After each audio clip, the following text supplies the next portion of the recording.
Olá, estamos aqui em mais um Minuto Cast, o podcast do Minuto da Terra, que tem o objetivo de trazer grandes histórias, aliás, lindas histórias do agro e de pessoas que fazem o agro acontecer pelo mundo afora. E hoje é com uma alegria enorme que eu tenho aqui a doutora Marilis, doutora e pesquisadora Marilis Barcelos. Uma honra receber, né, doutora, aqui contando a sua história, para a gente conhecer um pouquinho, fazer um resgate aí do protagonismo, né, e da liderança da doutora Marilis aí no agronegócio, principalmente na cultura do trigo, que foi aí uma liderança muito considerável, muito positiva, há tempos atrás, juntamente com o nosso saudoso Ottoni, né, doutora? Seja bem-vinda. Muito obrigada. Eu quero agradecer a vocês da Estratégia Agro, né, aqui na pessoa da Fabiana e do Jean, que é os que estão no momento. Fico muito agradecida de poder estar participando aqui e contar um pouco da minha trajetória, vamos dizer assim. Doutora Marilis, se prepara para a gente fazer aí um túnel do tempo, né? Resgatar boas histórias, né? Porque eu digo assim, ó, a nossa vida, ela é feita de histórias, né?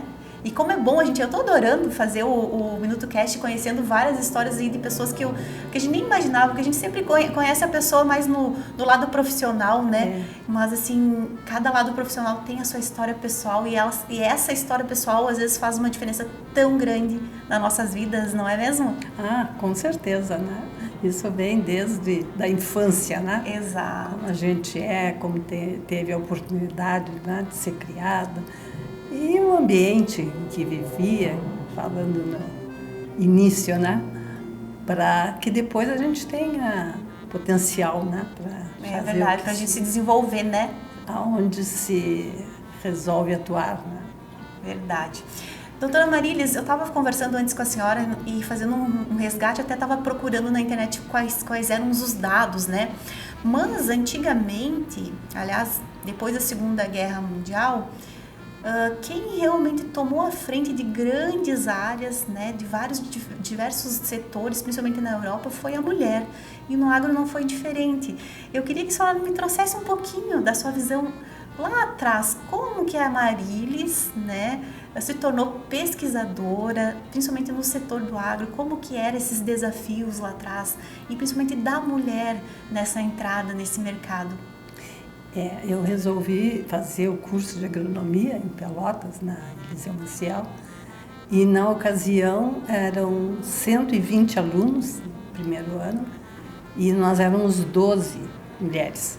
Então já dá para ter uma ideia, né, que a proporção não era grande das mulheres.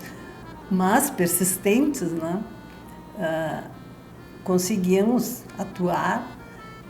E acho que hoje isso é reconhecido também. Cada vez mais reconhecido, né, no mercado. A gente vê o protagonismo das mulheres e a participação crescendo cada vez mais, essa valorização. Mas eu imagino os desafios que tu passaste lá atrás, né? E Sim. Por que tu resolveu fazer agronomia naquela época, pesquisa? Como é que foi essa aptidão por esse segmento? É interessante porque eu não sou de família que tivesse em campos, trabalhasse no agro, não. Mas coisas do destino, de repente, que me levaram a fazer agronomia. E eu acho que é uma profissão, e até desde a faculdade, e que tem muitas... é muito ampla, né? Então, há maneiras de se escolher, desde trabalhar no campo, ou até no laboratório.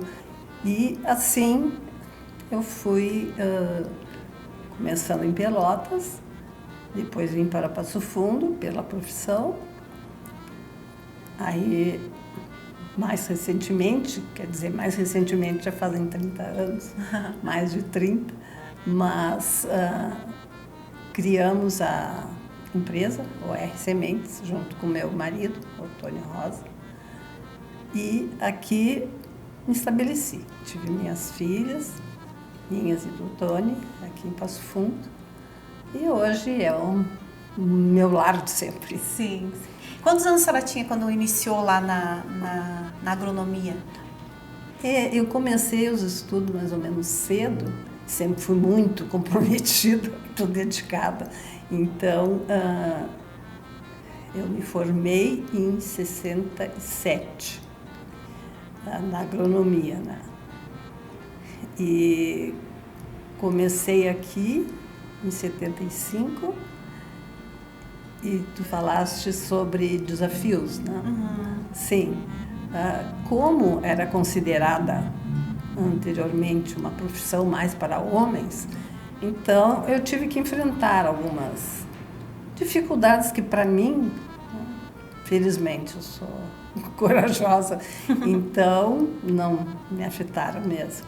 Mas só comento, era como as amigas da minha mãe que tentavam de qualquer maneira que eu fosse para uma profissão feminina, que por que eu ia fazer isso. O que elas sugeriam na época para ti?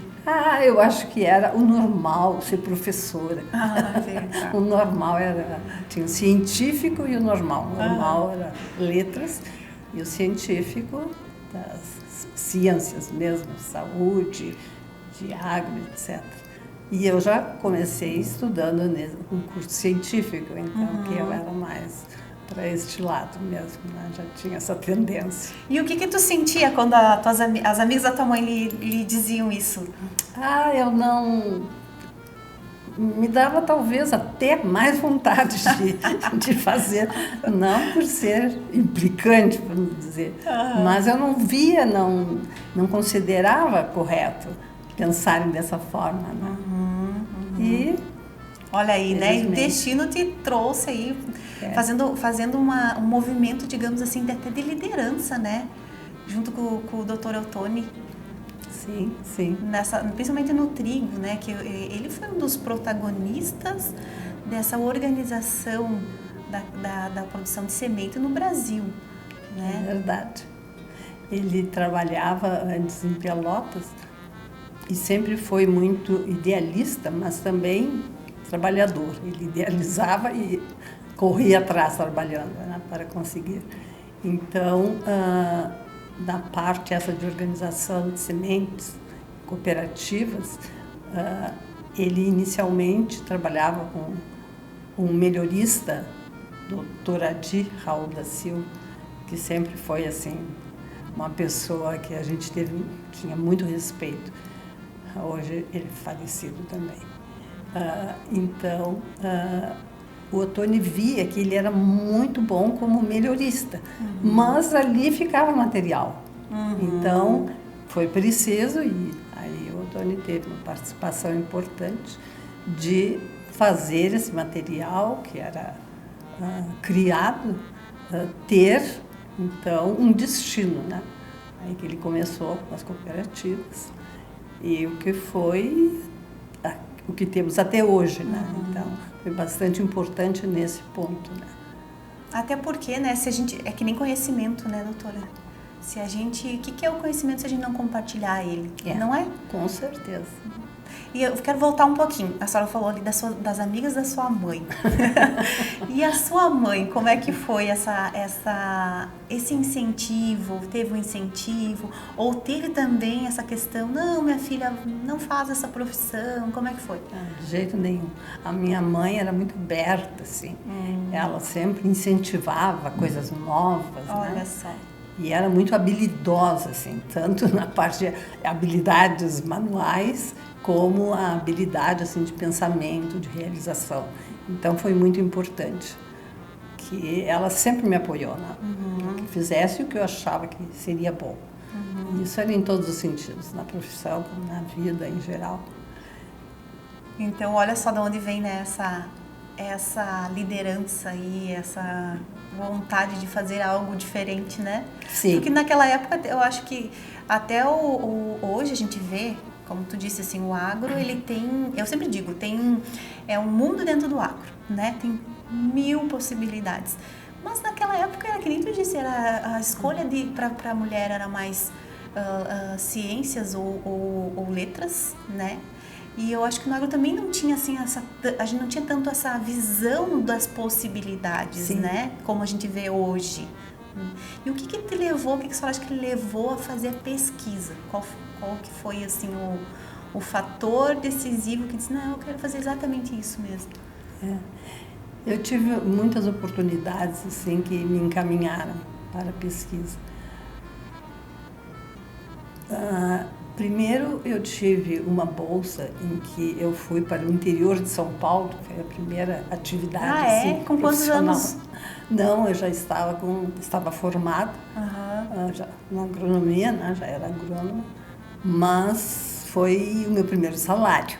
Olha que legal. Porque era interessante, era da USAID, então era um estrangeiro que nos orientavam no campo, em laboratórios, e um expediente era com esses trabalhos de agronomia, e o outro era inglês, uma senhora inglesa, que era para o grupo que estava nessa ocasião, para nos preparar para ir para o exterior. Então, ali eu comecei. Nossa, que oportunidade, né? É, realmente uma oportunidade. Lá foi para Matão, né, interior de São Paulo. Era um grupo de mulheres, na época, moças, e um grupo de rapazes. Então, eram 2 alojamentos e fiz ali importantes também amizades, né, que depois foram também de importância para a continuidade. E o seu pai, doutora Marilis, como é que foi a relação? Porque os dois não eram do agro, né? A senhora me disse. Não, ninguém assim da família. Olha só. O meu pai, ele era uma pessoa, se eu tivesse uma característica dele de dizer, era uma pessoa muito boa. Mas ele era mais conservador. Então, eu achava que não tinha por que a gente estudar tanto. E a minha mãe, ao contrário, até hoje eu não sou boa cozinheira, porque a minha mãe dizia, não precisa aprender na cozinha, tem que estudar. Então, assim, a influência dela foi importante por esse lado, né? Agora, como a gente absorve essas influências, né? Muito mais, aquele ditado, a gente segue muito mais o exemplo do que Sim, a palavra, né? Que eu digo, não precisa nem estar falando com o filho, é um exemplo, né? É o que vê que acontece lá. Então eu tive assim uma infância muito feliz lá, cidade que eu nasci, em Pelotas, né? Tranquila, simples, sem luxo, com muita economia, mas que eu acho que foi me preparando assim para dar valor às coisas, né? Que legal.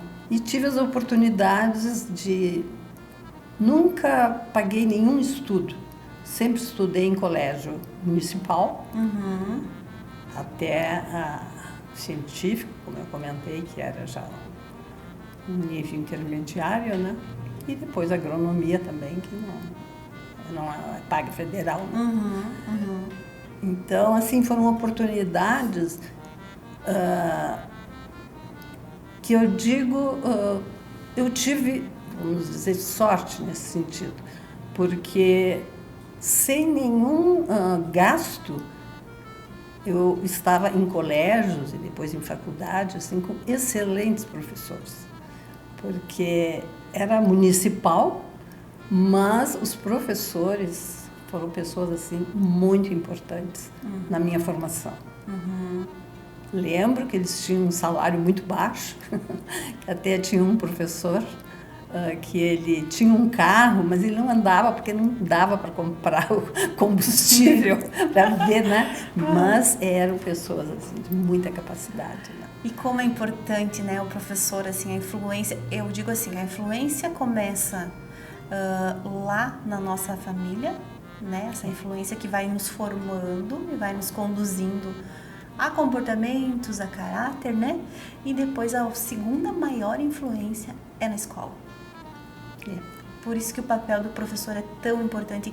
E que pena, né? Que a realidade de antigamente acho que não mudou muito. Se nós for para essa linha do professor, eu acho que hoje no Brasil ainda não se valoriza o que deveria ser valorizado. Acho não, tenho certeza, né, doutora? O Otônio sempre comentava que, meu Deus, o estudo continua da mesma maneira que era no meu tempo, né? Achava que tinha que ser algo mais criativo, né? Mais espontâneo. Principalmente aqui no Brasil. Acho que para fora até a gente já vê outras maneiras, né, de educar, assim, as crianças. Mas aqui no Brasil ainda a gente está atrasado. Que pena, né? Que pena. Mas ao contrário da pesquisa, né, doutora? Acho que evoluímos um monte. Acho que eu queria que tu fizesse uma linha do tempo da tua época da pesquisa. Como que tu viu essa evolução, né? Porque hoje a gente tem tanta tecnologia que, graças a Deus, a pesquisa, né? Me traga um pouquinho assim, como que tu viu essa evolução acontecendo, principalmente na área da pesquisa, da tecnologia hoje para o Brasil, para o mundo, né? Com certeza, tecnologia é uma ferramenta que auxilia muito, mas na nossa área, né, como trabalhando com trigo, na parte de melhoramento, criação de cultivares, indispensável o campo, né? A tecnologia, como eu digo, são ferramentas que se usa e que favorecem muito, facilitam, mas é aquele conhecimento de quem está vendo na prática, sua realidade, né? No campo, no caso, o que é mais importante, né? As outras são ferramentas, como eu digo, que auxiliam e muito. Como que era, doutora Marise, lá no início? Porque hoje falar em pesquisa, né, diante dessas ferramentas e da disponibilidade que a gente tem, dos recursos que a gente tem hoje, fica fácil, né, a gente visualizar a pesquisa. Mas antigamente, como é que era lá? Qual que eram os recursos? Como é que era fazer pesquisa naquela época?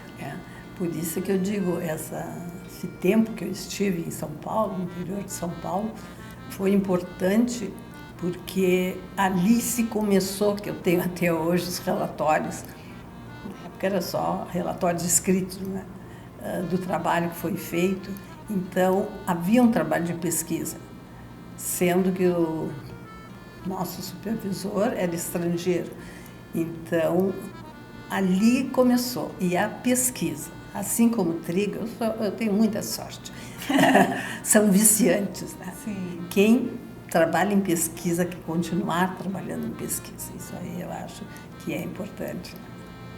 É porque é um mundo, como é que eu vou dizer assim, que ele envolve várias questões, e assim, é um desafio, né, constante, tipo, tu analisar, tu meio que prever aquilo que pode acontecer através desse teu trabalho, né? Eu acho que é um mundo bem encantador a pesquisa, assim, né? Eu lembro de um professor que, quando ele fez um discurso, estava já se retirando pela idade, ele atuava na genética em Porto Alegre, que fizeram assim, uma pergunta nesse sentido, como é que foi? E ele disse, eu me diverti muito, que ele trabalhava com tanto prazer que para ele fazer pesquisa era algo que não era o trabalho. Né? É que eu descobri o porquê e o para onde, né? E tu também deve ter se divertido um monte lá na sua trajetória. Muito, porque hoje eu estaria aposentada pela idade, né? Mas eu continuo trabalhando por gostar. Continua nativa e tem que ser, né? Eu acho que a gente... É aquilo que eu digo assim, a gente tem que fazer aquilo que a gente ama, que faz a nossa alma vibrar, né? Porque daí tu não vê sacrifício. Na verdade, tu vê a superação em cada um deles, né? Isso que incentivo, né? Exato. A viver bem. No meu caso, eu acho que é assim. Muitos me disseram, e ainda continuam dizendo, por que eu não vou viajar? E o que eu insisto, ainda está trabalhando? Mas você vai, eu gosto de viajar. Você vai para um lugar que tem vontade de ir, volta para casa, daqui a pouco vai a outro lugar e daqui a pouco esgotou, né? Exato. A gente trabalha com gosto, então isso é muito mais importante. E, quando possível, se sai a viajar, mas não que fosse trocar uma coisa pela outra. Sim, não, acho que tem que complementar, né? complementar o nosso trabalho, porque ele faz parte do nosso dia a dia, né? É o que nos transforma, como dizem os outros, né? E que bom que tu pode aproveitar ainda, continuar nessa ativa, né? Eu vejo, a gente se encontrou outro dia ali no dia de campo, né? Sim. Eu vejo você super ativa ali. E eu queria voltar um pouquinho lá no início, que junto com o Dr. Otônio Rosa, você também participou desse movimento, desse protagonismo no trigo, né? Como que foi essa ideia? De onde que surgiu a ideia? Eu sei que ele sempre teve uma visão muito para frente, muito inovadora, né? E provocante, ele provocava isso. Então, e é engraçado que eu lembro do doutor olhando assim, não tem recurso, se eu não tenho recurso eu busco parceiro, eu busco parceria, mas isso tem que andar, né? Ele sempre e graças tinha, a Deus, né? Não querendo usar o termo que é estratégia, né? Mas ele sempre tinha estratégias alternativas e ele fazia aquilo que ele achava que tinha que ser feito. Buscava a maneira de conseguir. E o trigo sempre foi a visão, a missão dele, né? A missão, né, doutora? O trigo era a missão do doutor Otônio. Verdade. E você junto com ele, assim, como é que foi essa sua participação e ver tudo essa construção do que se tornou hoje? Porque daí um pouquinho a gente vai chegar ali nesse império, vamos dizer assim, nesse posicionamento que tem hoje a OR no mercado, né? Como praticamente líder do mercado no segmento de melhoramentos, né? Como é que foi esse início lá junto com ele? Como é que vocês viram? Como é que a senhora viu? Já conseguia enxergar toda essa evolução do que chegou hoje o trigo? Era o desejo, né? Era a vontade. Mas começamos assim de maneira muito simples. O Otônio sempre foi muito econômico. Então, ele ia ao supermercado e, como um exemplo para ver assim, a simplicidade, e pedia aquelas caixas que não tinha mais uso e ele botava sementes, né? Claro que depois a coisa evoluiu e são identificadas com o nome da empresa, etc.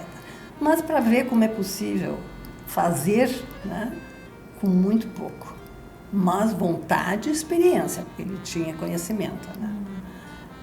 Então nós começamos o trabalho, inclusive, falando em simplicidade e indo antes, na nossa casa, que é a casa onde eu ainda resido.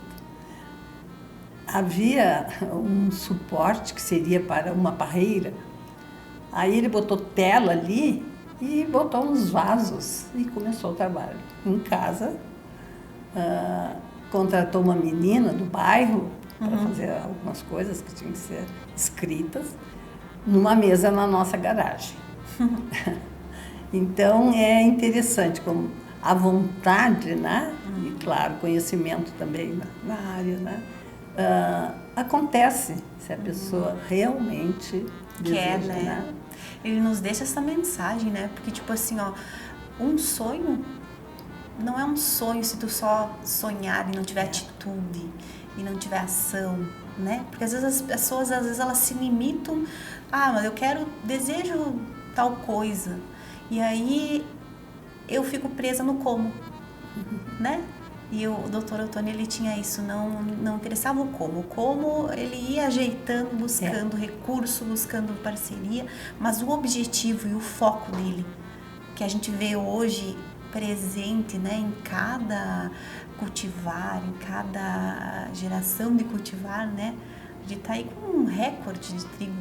Nós estamos numa época boa também, né? Trigo já teve várias situações, mas a gente está numa época boa, né? E passa um filme na cabeça, doutora? Com certeza, né? Como tu está mencionando, realmente a gente está numa fase boa, né? Inclusive na empresa. Mas tivemos dificuldades, com certeza. Quando se fazia as coisas pelo prazer em tentar melhorar a situação, né? E assim foi, começamos muito simplesmente e aos poucos fomos conseguindo, então, crescer. E hoje, felizmente, a empresa, a OR Sementes, está numa fase bastante boa, graças à equipe, né? Porque, com certeza, não se faz nada sozinho. Sim. Então, nós temos a equipe muito boa, tanto na parte de genética, de marketing, resistência a doenças, fitopatologia. Isto faz com que se cresça, porque a nossa equipe realmente é comprometida com a empresa. A gente vê isso, né? A gente que acompanha um pouco mais de perto, a gente vê esse comprometimento e acreditam também, né? Elas acreditam muito no que está se vendo, no que está se construindo. E assim, às vezes, a maioria das vezes, as pessoas não olham tanto o que passou atrás, né? As dificuldades, o que me trouxe até aqui, né? Hoje a empresa está num patamar, né, que sempre sonhou, mas é resultado do que foi feito anteriormente, né? É isso aí. E sempre com uma visão, assim, de integridade, de levar sempre o nome OR de uma forma, como que posso dizer, com a mentalidade de fazer a coisa honesta. Transparente. Transparente, é. Transparente, E né? honesta no sentido de não se deixar levar por, seja questão financeira, sei que sempre se tem oferecimentos, né, de outras empresas, etc. Mas, ótimo, estamos abertos, mas desde que não se mude, né, o nosso... A essência, né? É. A essência. Verdade. E quando a senhora traz transparência, né? Eu sempre digo assim, o que a gente faz hoje, quanto mais estiver na nossa essência, quanto mais real for, mais verdadeiro, mais ele fixa no mercado, mais ele fixa, mais ele encontra conexão com o mundo, com a vida, né? Eu acho que hoje, mais do que nunca, a gente vê isso, porque falando na parte de comunicação, hoje a gente tem, né, várias maneiras de se comunicar. Antigamente a gente tinha o rádio, o jornal, a TV, hoje a gente tem a internet, né, e os acessos à informação, à comunicação. E a gente percebe quando aquela comunicação é real, é verdadeira e conecta com os outros, né? Isso sempre foi importante, mas hoje cada vez mais, né, doutora? Com certeza, né? É o essencial, né? Eu acredito assim. Então, a OR a gente sempre mantém, né, essa mentalidade. E o que o produtor precisa? O que precisa é de bons trigos. Então, é a nossa área, é o melhoramento, é a criação de variedades e é o nosso foco. As outras coisas são acessórios, vamos dizer, né, que auxiliam. Mas a gente nunca desvia do objetivo principal, que é esse, como tu diz, ser transparente, manter a mesma visão, essência, é o que nós consideramos muito na OR. Doutora Marilis, voltando um pouquinho ali à sua vida pessoal. Então, a senhora tem 2 filhas, né? Uma acho que eu conheço é a Silvia, não é? Sim. E qual que é o nome da outra? Maria. A Maria. E elas estão em que áreas? Quais áreas que elas definiram seguir? A Maria, que é 1 ano mais velha do que a Silvia, ela foi para medicina. Então, ela é médica, endocrinologista, pediatra, especialidade mesmo. E é muito dedicada, gosta muito do que faz na profissão. E a Silvia seguiu a minha, o Tony, Então, hoje ela mora no Canadá, mas ela trabalha com trigo, melhoramento de trigo. Seguiu os mesmos passos. Os mesmos passos e faz o que nós fazemos aqui, vamos dizer, de maneira bem generalizada lá no Canadá. E por que ela decidiu ir para lá, para o Canadá? Ela fez curso e a Silvia sempre foi para o lado de, não sei se perfeccionista, mas nesse sentido. Então, ela gosta muito que as coisas ocorram como devem ser, e não jeitinho brasileiro, como se fala. Claro que ela vem ao Brasil, agora mesmo está chegando, semana que vem, vem com os filhos. Quantos filhos ela tem? Quantos netos, aliás? Eu só tenho esses netos. Que são da Silvia, no caso. Da Silvia. Então, o Daniel tem 10 anos e a Isabela tem 6. Que amor. São os netos. Então, a Silvia ficou no Canadá também por esse motivo. Ela acha que as coisas são mais de acordo com o esperado. Eu entendo que seja assim. Mas eu torço muito e acredito que ela vai voltar para nós. Ela está sempre muito interessada no que se passa na UR e colabora. Ela tem umas aptidões diferentes da que nós temos. Eu vejo assim que não tem como negar, né, a evolução com relação a várias coisas fora do Brasil que acontecem, né, com relação à tecnologia, muitas coisas avançadas que a gente ainda está no caminho. O ponto positivo é que a gente tem muita coisa para fazer, muita coisa para aprender lá com eles também, né?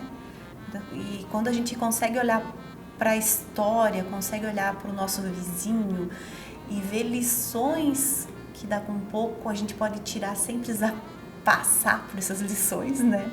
Isso é muito importante. E eu gostaria muito até que a minha filha fosse para fora do Brasil para aprender a olhar diferente e para voltar aqui e trazer esses aprendizados e aplicar aqui, né? Eu acho que é esse seu desejo também, né, doutora? Com certeza, é esse meu desejo.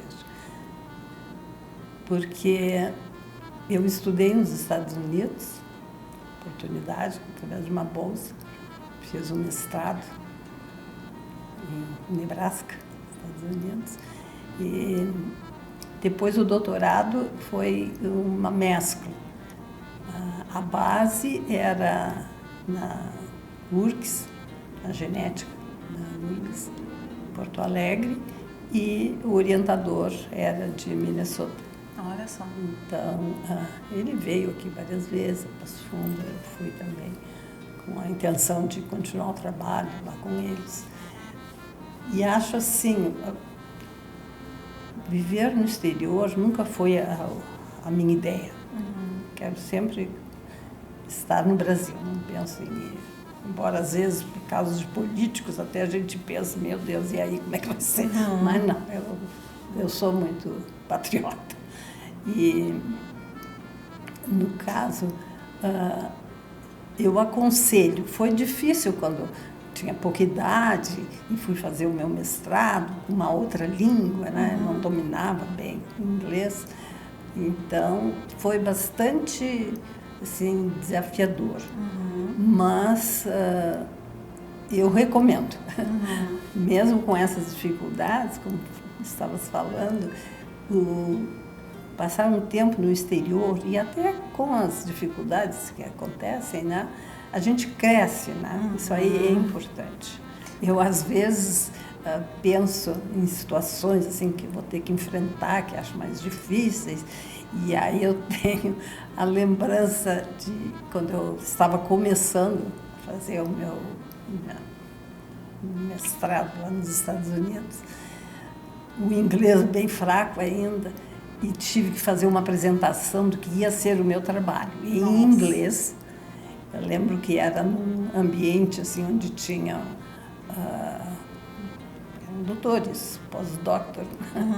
Então, isso me lembra que eu consegui vencer ali, né? Então, a gente lembrando do potencial que a gente pode ter, né? A gente busca, né? Os desafios que a gente já passou, tipo, não, se eu conseguir fazer aquilo, agora eu consigo. E aí toma uma autoconfiança muito grande, né? Eu era muito da família, então passar o tempo assim no exterior foi difícil, eu sentia falta, etc. Mas, como digo, não é fácil, porque às vezes há quem diga, foi para os Estados Unidos, mas veja o que a gente faz para conseguir vencer, né? Não é simples, mas eu recomendo, eu acho que estar assim um tempo, né, fora do seu ambiente ajuda bastante. Ajuda muito, porque a gente, às vezes, é aquela história, né? Às vezes tu tem que sair da ilha para enxergar o todo, né?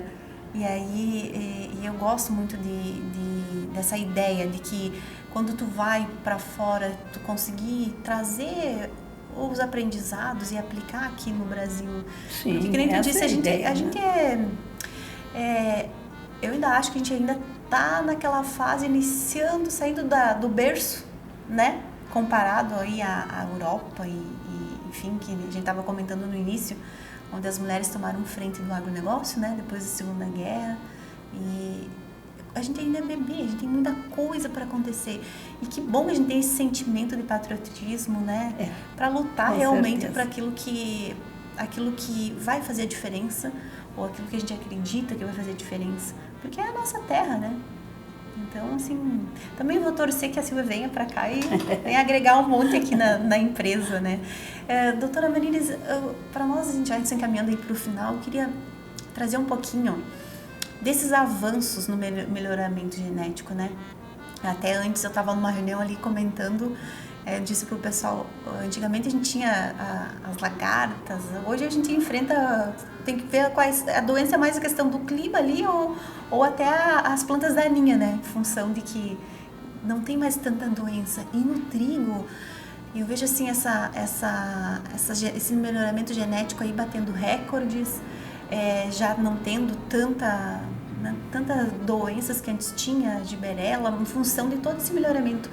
Como é que tu vê essa evolução da tecnologia daqui para frente? O que se espera mais, né? Sim, houve uma evolução realmente muito grande. Até na aparência, sem dúvida, né? Na performance das variedades de trigo. Antes, a gente passava de carro e olhando assim uma lavoura, as folhas inferiores eram secas e tinha a população era muito baixa, né? Então a gente mirava uma vez eu fui fazer um apêndice à Europa e via aquelas lavouras, aqueles trigos. Aí eu tinha uma foto que eu botei lá no espelho no meu quarto, aquelas espigas lindas. E hoje, pensando, comparando com o passado, a evolução no trigo é enorme, né? Enorme. Ele sempre foi uma cultura muito bonita, né? E hoje eu acho que eu também percebo assim, o trigo sempre foi uma cultura muito bonita, mas eu vejo hoje também aqui as lavouras cada vez mais bonitas do trigo, né? Tipo, e a uniformidade, e aquela questão ali das partes mais técnicas que eu não sei tanto, né? Mas que a gente começa a observar, né? Eu sempre, na UER mesmo, a gente prioriza muito a resistência genética, né? Que os materiais sejam bons, que precisem o mínimo de fungicida, controle químico. Muitas vezes, e pelo ambiente, aqui mesmo no sul, a umidade, as condições que favorecem o desenvolvimento de doenças. Então, mas que não sejamos dependentes do fungicida. Esse é o ponto que eu acho. É ótimo, podemos aplicar quando necessário, mas eu acho que a palavra é essa mesmo, não sejamos dependentes, né?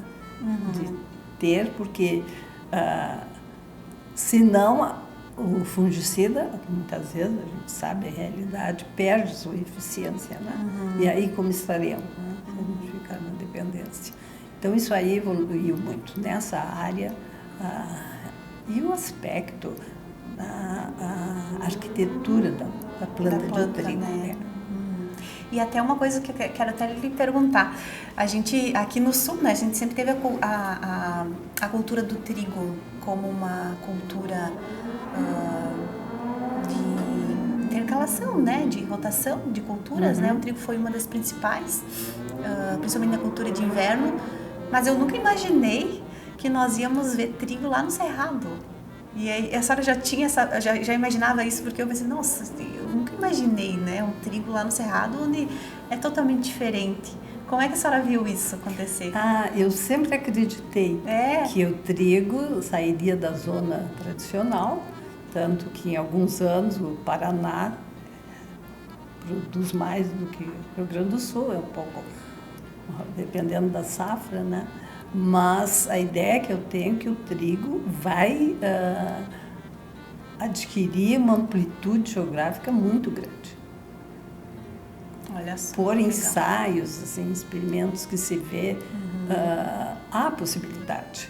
Realmente, já não é só o querer, né? Mas já pode se ver na realidade que é possível, né? É possível, é possível. E como é positivo isso para o Brasil, né? Porque a gente já produz aí a soja mais vezes no ano, né? E aí já pensou produzir também trigo, né? Então, assim, eu acho que aquela coisa, né? O Brasil cada vez mais o celeiro do mundo, né? Isto temos que ser patriotas também nesse sentido, né? É verdade.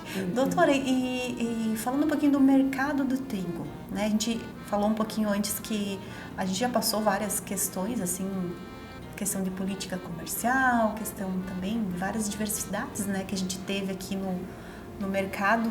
E hoje a gente vê cada vez mais o trigo ganhando mais áreas, né, o produtor investindo. Como é que tu vê daqui para frente? Ainda vamos ter crescimento? Podemos aí acreditar cada vez mais no trigo, numa política econômica interessante para o trigo? Como a gente, junto ao cultivo, vem sempre sendo feitos estudos e mesmo pesquisas e melhoramento, criação de cultivares, com certeza que o que está por vir é mais produtivo do que já tivemos. E se pensarmos mais nas últimas décadas, sem dúvida. Então, eu aposto que vamos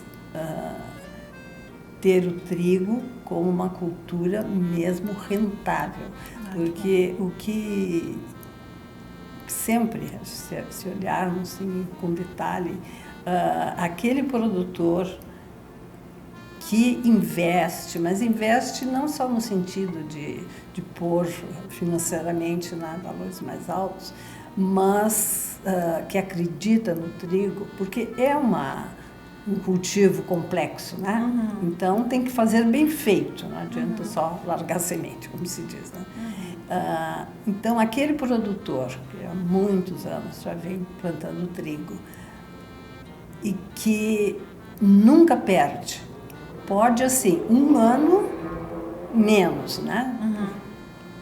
Razões normalmente climáticas, mas sempre tem lucro com essa atividade. Então, eu acho que é isso que a gente tem que ter como base, né? Às vezes são áreas vizinhas, né? E um sempre produz bem e ao lado, mesma condição climática, o solo muito parecido, não consegue produzir. Então, por ser uma cultura complexa, com muitas características que têm que ser consideradas, há que fazer bem feito, vamos dizer assim. Eu ia trazer essa frase, né? O Dirceu Gassin dizia fazer o básico bem feito, Isso, né? isso. Porque as intempéries são as mesmas, bem como tu disse, às vezes interfere do clima, do mercado, né, do solo, enfim, e aí sempre eu tenho um produtor que consegue produzir mais. O que ele faz, né? Ele segue as instruções, né? Que já por natureza deve ter uma área, uma propriedade, né? Com um solo trabalhado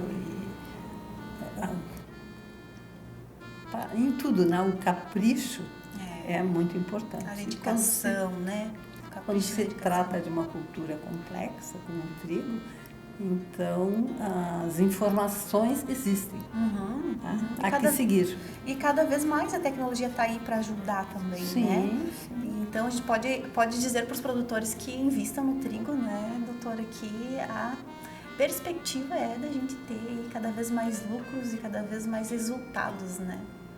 Doutora, então para nós encerrar, eu já tive várias lições, vários aprendizados, assim, mas eu queria que tu deixasse, principalmente para as mulheres, né, que estão aí cada vez mais presentes no nosso setor, cada vez mais acreditando no agro e também tomando assim a sua frente, né, merecida, né, nesse setor. Uma mensagem. Eu não distingo assim as mulheres agora estão tomando uma posição mais importante no agro, no caso, né? Eu acho que a mulher como o homem são igualmente capazes. Não vejo assim essa diferenciação. Então até não gosto muito quando se fala só em o acontecimento, a evolução das mulheres no agro. Eu acho que cada um tem a sua potencialidade, a sua capacidade, mas não é por ser homem ou mulher que faz a diferença. Eu acho que eles se complementam, né? Sim. Cada um no seu perfil, na sua essência, né? Eu sempre digo assim, é um complemento e que juntos a coisa acontece. O que a gente percebe, na verdade, é que a mulher toma mais consciência do seu papel, né? E mais empoderamento, digamos assim, em assumir e entrar para esse segmento. E eu lhe digo de novo, a senhora foi protagonista não só na questão do trigo, né? Mas também nessa questão de enxergar que é possível a gente não seguir uma linha reta, digamos assim, ou aquilo que a sociedade apresenta. Na sua época, então a gente tinha ou letras ou ciências e a senhora foi para uma área totalmente diferente, né? Então, assim, eu vejo hoje que as mulheres, graças a Deus não existe mais essa diferença, mas existe sim um empoderamento melhor, uma questão de que eu também posso e eu também quero participar desse segmento, porque antigamente a gente via até a questão do agro não tinha tanto recurso. Talvez por isso era visto mais como uma questão mais masculina, não tinha tanto recurso como tem hoje. E hoje a gente vê então esse mundo que há de possibilidade, onde eu também posso estar no campo, ou estar no laboratório, ou estar ali do lado do produtor, né? O que a mulher não tem mais do que o homem, vamos dizer, é força. Exato. Então, realmente, o trabalho em equipe é muito importante, né? Mas se pensar em capacidade intelectual e em função, pensando no agro, com certeza que não há diferença. Há muitas peculiaridades, sem dúvida. Então, o trabalho de equipe que eu acho importante, né? E para nós encerrar, uma última questão que eu queria trazer, talvez até a senhora se emocione, mas assim, lembrando do Dr. Ottoni Rosa, ele cumpriu a sua missão? O que a senhora acha? Eu acredito que sim. Pela paixão dele, né? Sempre priorizando, né? Essa cultura que ele se achava que tinha a missão mesmo de melhorá-lo e fez o possível e acho que foi vitorioso, realmente. E deixou um legado para nós termos a obrigação de honrar. De seguir, né? É verdade. Com muita honra, né? Um legado muito bonito. Doutora, muito obrigada pela sua participação. A gente ficou muito honrada de ter essa conversa, né? Um bate-papo muito bacana, muito produtivo, muito rico, né? E esperamos para a próxima. Muito obrigada. Muito Se obrigada quiser deixar a a última vocês, mensagem. Pedindo para falar sobre minha trajetória e sobre trigo, eu estou sempre à disposição. Pessoal, muito obrigada mais uma vez e a gente fica aí aguardando o próximo Minuto Cast.